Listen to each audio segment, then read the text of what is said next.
Hello and welcome to Around the Verse, our weekly look at the development of Star Citizen. I'm Sandy Gardner. And I'm Chris Roberts. It is great to have you back in the LA office, Chris. Yes, it's back. Got a little bit of jet lag, but I just returned from about a month over in Europe at our Foundry 42 offices in Germany and the UK. And it was good to sit down with both teams to work through the various aspects of 3.0 and Squadron 42, which we're very hard at work on. You can find out exactly what all of our offices have been up to by reading May's monthly report, which we're releasing tomorrow. Yeah, and to tide you over until then, here's Nick Elms with an update from our UK office, which I think you'll enjoy. Hi everyone, my name is Nick Elms, and I'm the Creative Director here at Foundry 42 in the Wilmslow office in the UK. Erin is on holiday this week, so it's up to me to give you this month's studio update.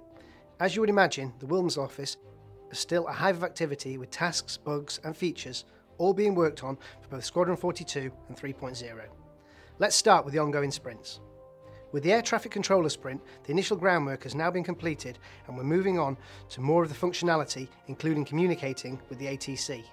From your cockpit, when you want to land, you now target the station using the player interaction system. Select the option to request a landing, then you'll be given the start of a communications channel with the NPC to have a dialogue with them. We are currently in the process of implementing this in real-world cases. So for example, in our PU map, we are setting up at Port Olisar, so both requesting your ship as well as landing will all go through the ATC. As part of a push to make Star Citizen more accessible, we're introducing a new hint system to make the initial learning curve lower for new players. As the player begins their first steps into the Star Citizen universe, various hints will get displayed on the UI, giving feedback on how to interact with the different systems. Whether it's entering the proximity of the ASOP terminal or letting them know about a mobi-glass feature after a given amount of time. For 3.0, we're changing how the player spawns into the level. Currently, this is done by spawn points, so each bedroom in the PU map has its own spawn point and then some flow graph logic to position them correctly in the bed and play the correct animation. As you will imagine, with the number of spawn locations in the PU, this is adding up to a lot of flow graph and setup. Going forwards, we're creating a new spawn component which can be added to any entity. For example, if this component is added to a bed, we will then assume the player will need to be attached correctly to it and play the normal lie down, idle animation automatically. This now means that we can remove a large amount of flow graph and simplify the setup of the level. Work is continuing for the missions on 3.0 with the progress on the implementation of the mission broker and mission manager. These will determine how a mission and all its objectives are presented to and given to the player to complete. They will also be tracking what missions a player already has and how far through the objectives they are. In the AI locomotion sprint, we are spending time refining the way the AI walks and runs around a level. We have found that just following a path, which is determined by the pathfinding code, gives a result which looks very unnatural. We've now implemented a new path smoothing algorithm which makes AI traversal around corners in a much more natural way, so it doesn't look like they're going from one point to the next. Because they're generally moving to get to a particular place, we're currently working on making reaching that point and going into whatever animation is required be as seamless as possible. The graphics team have been wrapping up and bug fixing the major features mentioned in our last update, such as lit fog, real-time environment probes for planet lighting, and render to texture work for holograms and video comms. In addition, they've made some tweaks to our lighting model to improve the appearance of ground reflections of the sun on planets at sunset and sunrise. The UK animation team has continued to work on the FPS weapons, with the previous complete for the new Gemini L86 ballistic pistol. The Arrowhead is now close to final, with just some minor polish work left on the reload states.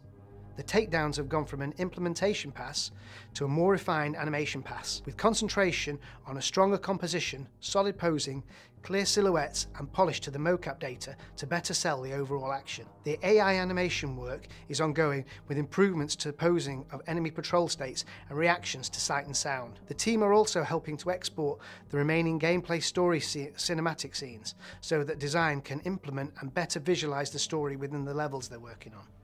The Derby animation team are finishing off the facial animations for the 3.0 mission givers, and Eckhart's body animation is being polished and implemented too.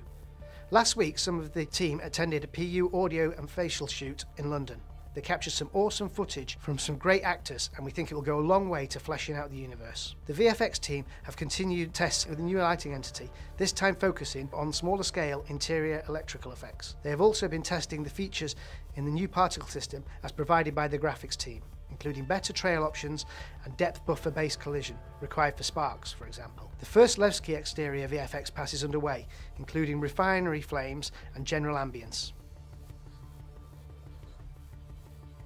The new Cutlass flight-ready VFX, including interior damage and thruster effects, are now done. Work has continued on the atmospheric flight effect sprint, with heavy focus on playtesting, bug fixing and testing new features as provided by the graphics and engineering teams. The ongoing polish for the VFX for the new weapons and reworked versions is continuing up to the 3.0 release. On the art side, the Origin 600i concept process has now finished, and we're really looking forward to seeing what you guys think.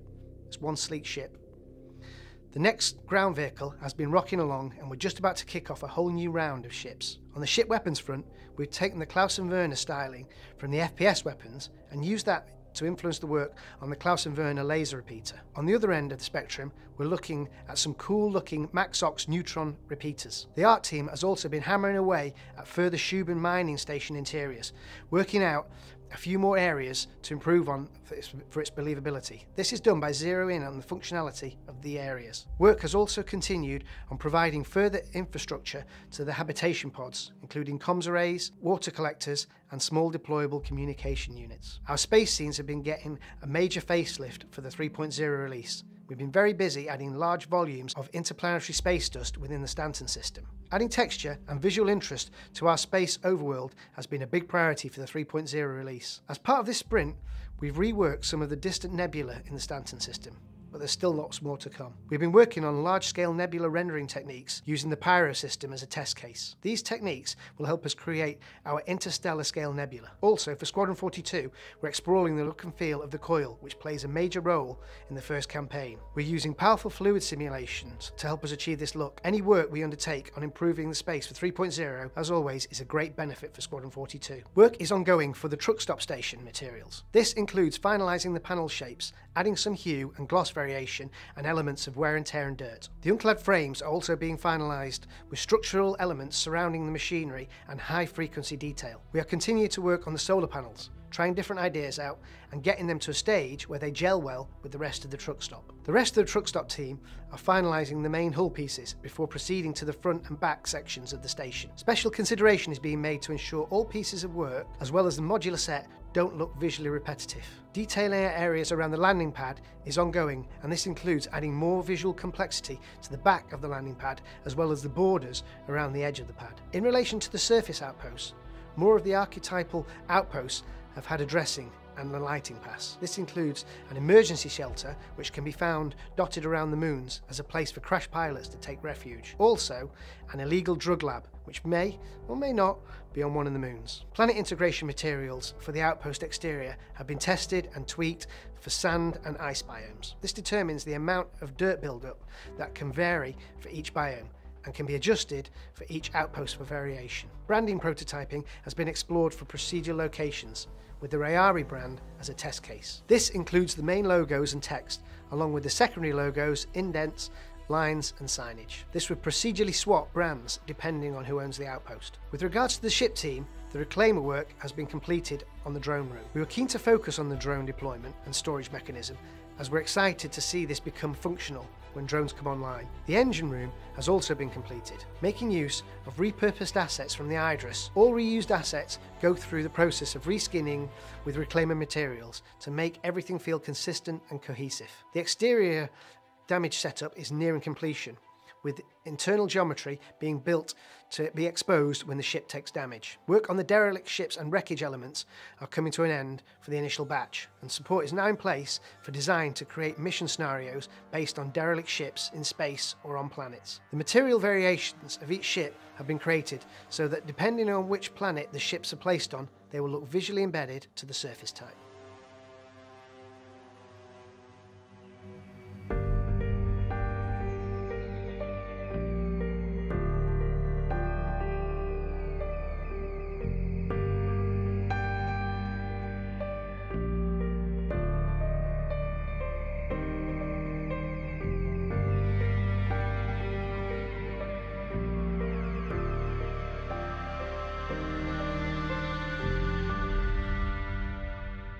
All that's remaining for this phase are the technical elements such as LODs, vis areas and collisions. The Gladius cockpit has been revamped and relit for the new cockpit experience sprint.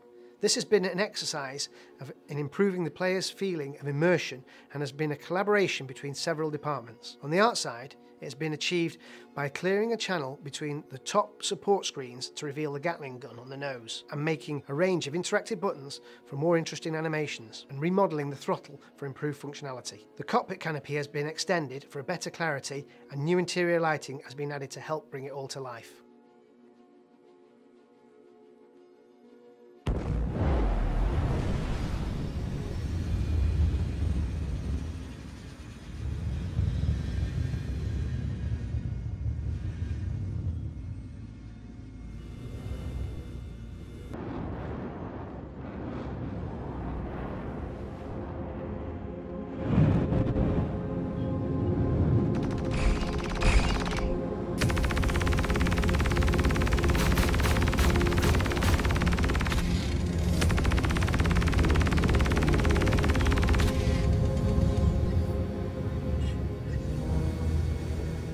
On the Hull C exterior, work is currently being done on finishing the landing gear mechanisms and detailing the inner bay areas, while we create the initial animations and work towards a final art. The front section of the interior is now modelling complete and is getting a detailed lighting pass using new light groups controller. Once this is complete, the tunnel section and rear engine room will be modelled and lit in the same fashion.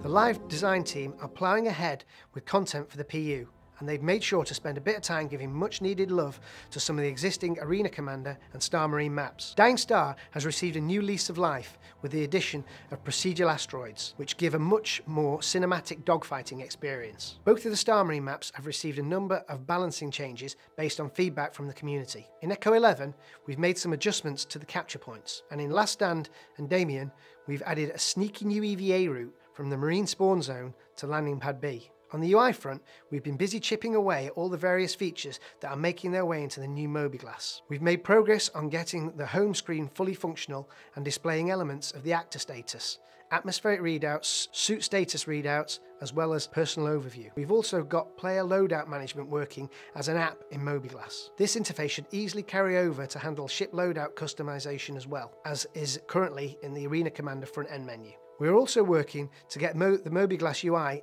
in general to be projected using the new render to texture tech, which will make the UI look much more properly integrated within the game world. Work has continued on designing and implementing the upcoming character customization menu on the front end, which will be included in 3.0. From here, players will be able to create and customize their various characters in the PU, obviously depending on how many character slots that player has. Initially, the level of customization will be limited, but it will be expanded in the future to provide much more granular control of characters' features. The audio team has been working on several features for the 3.0 release. These include the procedural planet ambience system, which is designed to place appropriate sounds around the player dynamically as they traverse planetary bodies.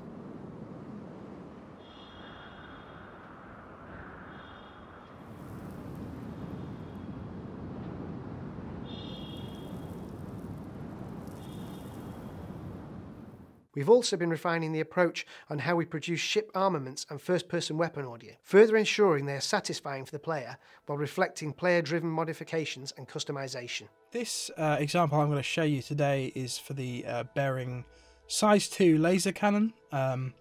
We've basically changed the sound to a kind of new, more exciting, big sound using our new system, which I'll explain. So this is what the new sound is like.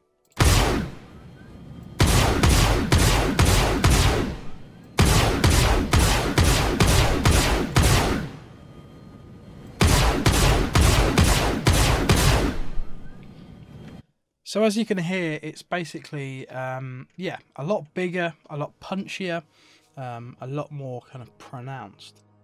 The audio team has been producing sound schemes for the different kinds of diegetic user interfaces that will feature in 3.0, including the kiosks. The audio direction of these vary to suit their tech level, and this presents some great opportunities to reinforce their look and feel.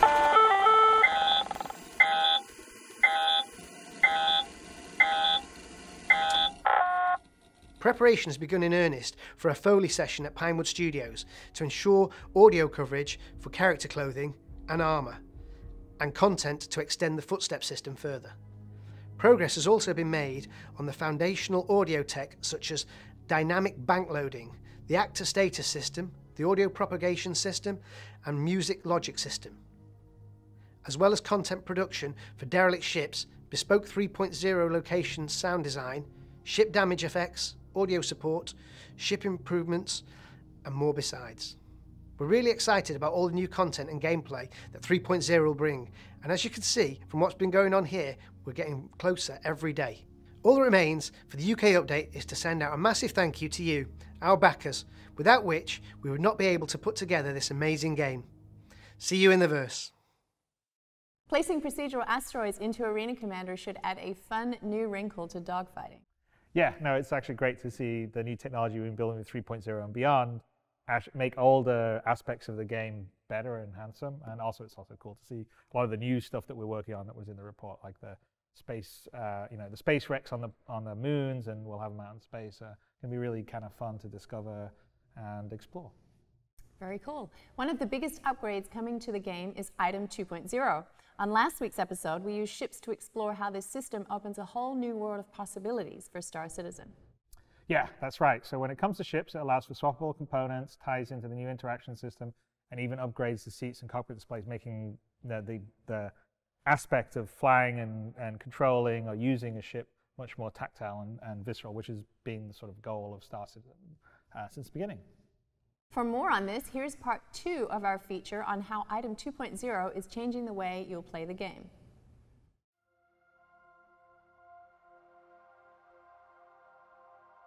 Last week we spoke about the incredibly important migration of all our ships to the Item 2.0 tech. Today I want to describe some of the challenges we faced. We had these seats, and the seats are pretty nifty. They allow you to enter, exit, and do some basic things.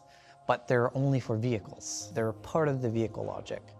So one of the stepping stones before we got to 2.0 was to turn that seat into more of a generic system. It was kind of like the in-between the vehicle and then the 2.0 system. And what that allowed us to do was to separate these seats into individual items to do, your enter, exit. So we started porting stuff over to that system, and we came across some problems that the original system solved, but the new system didn't. Say we have a single-seater fighter, and we need to open up the canopy and then the ladder, and then you walk up and then you enter it. Now with the original vehicle seats, you could do that. There are these things called post-actions and I think pre-actions. Basically, we play an animation to open those gateways, and then the player can enter the entrance and everything can close. Problem is with that 1.0, the new seats, is you couldn't actually talk to the vehicle to play those things. But you could play an animation on itself. So these 1.0 seats were mostly used for things like the multi-crew ships, where you didn't have to play those animations on the ship. You just needed to play it on the seats. So you needed, like the Retaliator has this dashboard, so you interact with it and do stuff. That was all separated out of the vehicle. But if you needed to still play those animations in the vehicle, you had to go back to the vehicle seats. So what that led us to do is now we have 2 different seats. They solve 2 different problems, and what we wanted to do was remove these 2 seats and go with the 2.0 version that solved both of these issues. What we had to come up with was we needed a seat and this thing called a seat dashboard, and then the seat access. The seat is only responsible for just plopping the player down and giving him control. The seat by itself doesn't do anything. Then you have the dashboard. This is basically that infrastructure you see in front of you that shows the UI, shows this, shows the joysticks. Then you have the seat access, which dictated how you got into that seat. Now we could do all that, which is fine.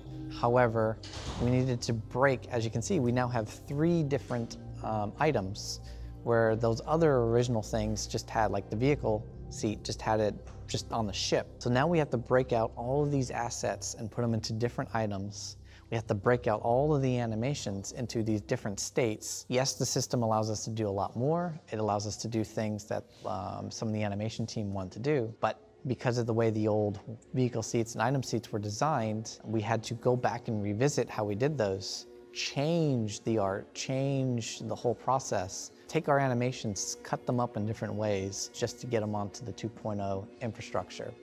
So it's like the stuff we wanted to do way back then, we couldn't do, so we kind of had to do some fakeroo. But because of that fakeroo, we had to go back, cut them up to how we actually wanted to do it finally after, this is stuff we've been talking about with animation design for a long time. And it's just an extra step we have to do to move everything over. That's one of the reasons why it's taking a little bit. We actually have a big master plan of moving all the ships over, and it's like, all right, before we can move this guy over, we have to cut that animation up from here to here to here, move this here and move this here. Okay, does it work? And so we're doing that ship by ship by ship. And of course, all of our ships are very special snowflakes. They'll do something a little bit different here. So we have to, since we have a defined plan of how this new setup is going to work, we just have to figure out how that's going to get cut up correctly so that it works with the new infrastructure. One of the precautions we're now taking with all the new ships is learning the problems of what we did in the past, of what this ship is doing wrong or different that's causing havoc. A very beautiful ship that's causing us some fun is the Gladiator. You have two seats on the top, and then you have a bomb bay door on the bottom, and you have this line that has to come down to allow either one of them. The original thing wanted both the seats to come down. So if I'm piloting the ship and my co-pilot wants to get out, I have to come out with him. Luckily, we were able to split that up so that a pipe comes down, then either one could come, but you still have the problem with that bomb bay door because that's part of the landing system and the seat system, which is two different seats connections that don't know about each other. And the old system didn't really handle that too well. But now on the 2.0, we're going, okay, you can't leave until that bomb bay is open. So we're gonna open that first, then you could come down, then the seats could go back up. So we have like systems in place, but ships are special cupcakes, and we're just gonna make sure that they work on this new flow.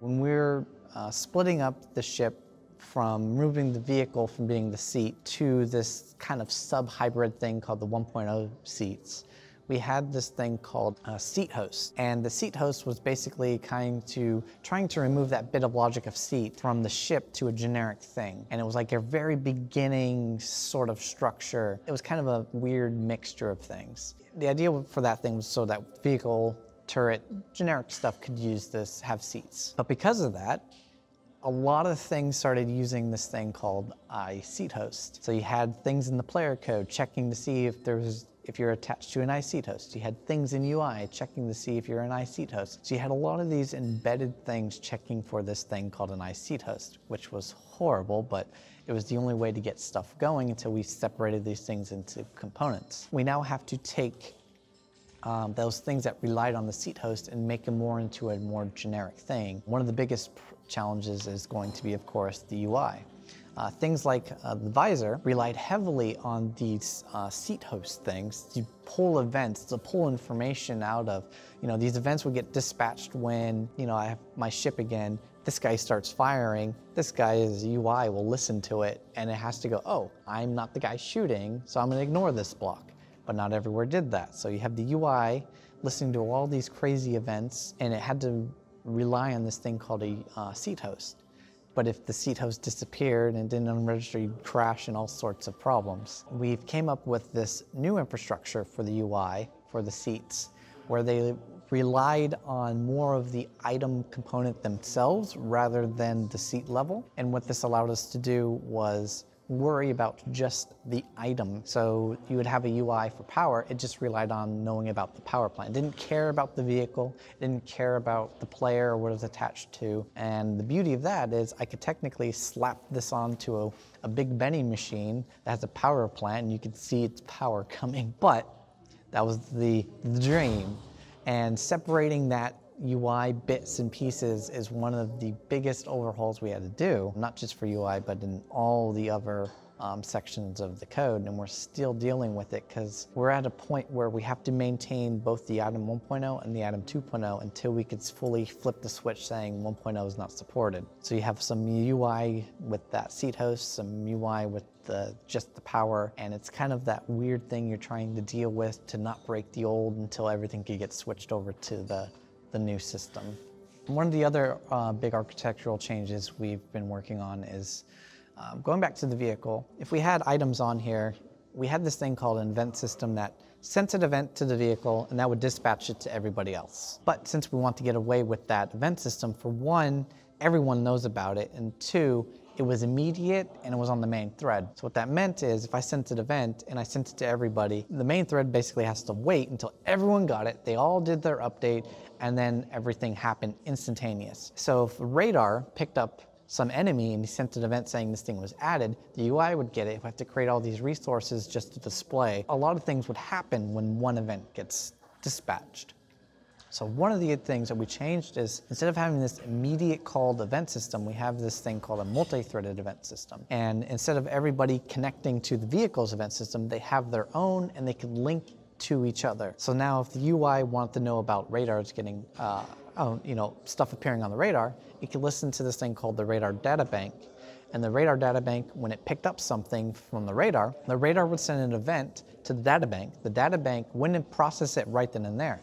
It would process it in that batch update that I was talking about during its own time, pull the events out, do its thing, and handle that big load onto that thread. And then when it would do something, it would then dispatch events to other systems, and they would do the same very thing.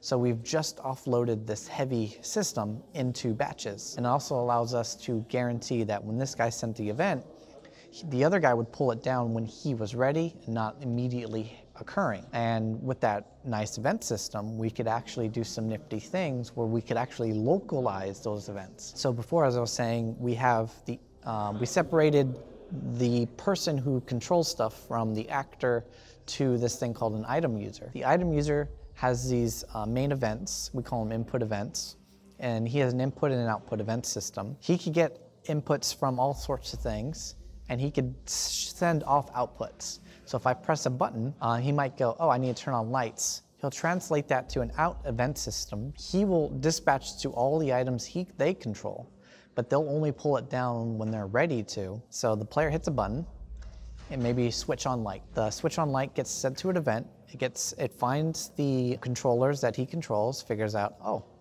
this guy needs to have it.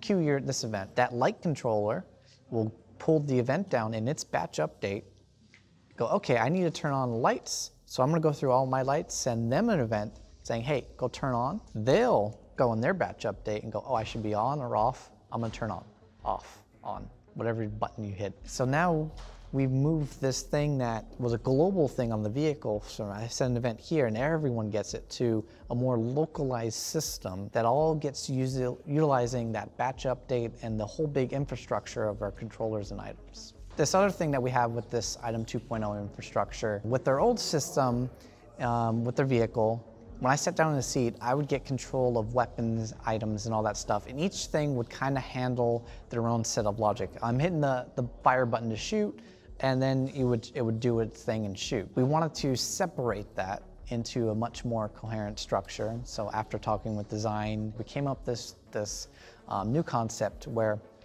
you have the control manager, which is the ship, and then you have the user, and then the user connects to the control manager, and he controls these things called literally controllers. So you'd have a power controller, a light controller, a door controller. Basically, these are the things that have control of sub-items. So the controllers handle the input, and then they sell things to the items. I mean, an easy one, a power controller.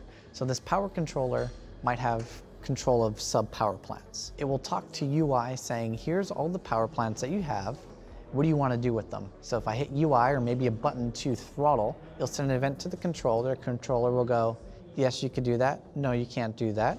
And it will then tell the items to do something. So now we have these sub-items that are really kind of dummy that handles very specific logic. Like power plant just needs to provide X amount of power. And then you have the energy controller that basically input from UI and input from the user, and it translates what you want to do to those sub-items. So we have these very specific things that handle I guess you'd call it the control hierarchy. As Ash said in last week's episode, although it's a lot of work to implement this tech, it is a game changer in every sense of the word. Item 2.0 touches every facet of the game and will ultimately create a much more immersive interactive experience. Thanks for watching. Seacrest out. So as you can see, Item 2.0 not only allows us to implement new features, but also streamline others. It's obviously a lot of work, but it'll provide a much more immersive experience, and you know how much I like immersion. So. Yes, you do. That's it for this episode of Around the Verse. Just a reminder that we'll be updating Spectrum tomorrow, so it'll be offline for about half an hour at 11 a.m. Pacific. Make sure to swing by after that to check out all of the new features. Yeah, they're pretty cool. You can see threads with different view styles and all the rest of the stuff. And also don't forget, May's monthly report goes live tomorrow, along with another update to our production schedule. Thanks, as always, to all of our subscribers whose continued support makes shows like this possible. Click on the link in the description if you want to learn how to become a subscriber yourself. Yep. Thank you to all subscribers. And of course, Star Citizen is a reality because of the amazing support we get from all backers. So thanks to everyone who's making the game possible. We hope you enjoyed watching, and we will see you around the verse.